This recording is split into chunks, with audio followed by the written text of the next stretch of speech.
What's up, Internet? My name's David Webb. I'm Ariel Edwards. We get nerdy nightly. And we thought we'd share it with you.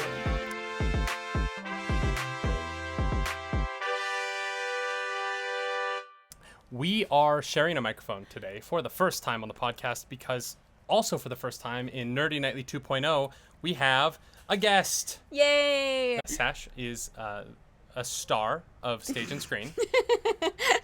Strong words. Strong words. Strong words, Hey. but I will accept them with grace and gratitude.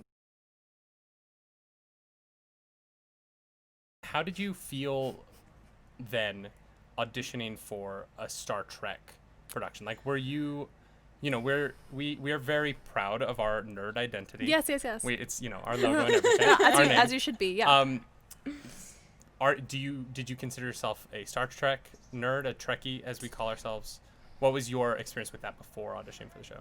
I had been around it, but I wouldn't say that I would have considered myself a hardcore Trekkie. My dad watched it, my brother, I was around it. It was kind of a part of, my life and stuff, but I wouldn't say that it was something I would have defined myself as. But I remember when I got the audition, I was so terrified. Oh, I was so scared. I was like, I can't be on Star Trek. Like, this is like, that's too big. Like, I you know what I mean? It's like my brain couldn't wrap itself around it, even for the audition, right? But so I remember I was actually in Calgary again. I was doing a theater contract. I was doing Legally Blonde, and the audition came through, and so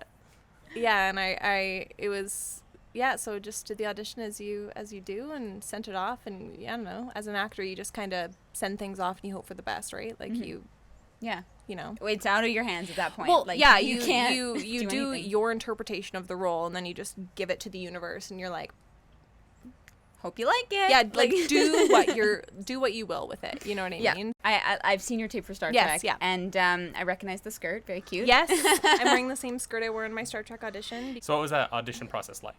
For Star Trek? Yeah. Actually really straightforward.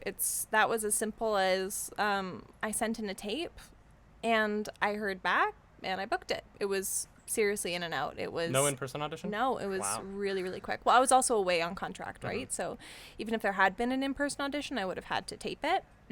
So I think, I don't know, it just kind of clicked. Sometimes things just fall into place when they're meant to, you know what I mean? And the timing of it worked out incredibly because I was in the middle of a contract and then it was booked. It was for right after, like, I seriously landed, did Star Trek, did American Gods, and then went for another contract, another theater contract. So it's sometimes the universe, like, really aligns with itself, and it, you know what I mean? And it all falls into place. And it was definitely a feeling of it all just falling into place with Star Trek.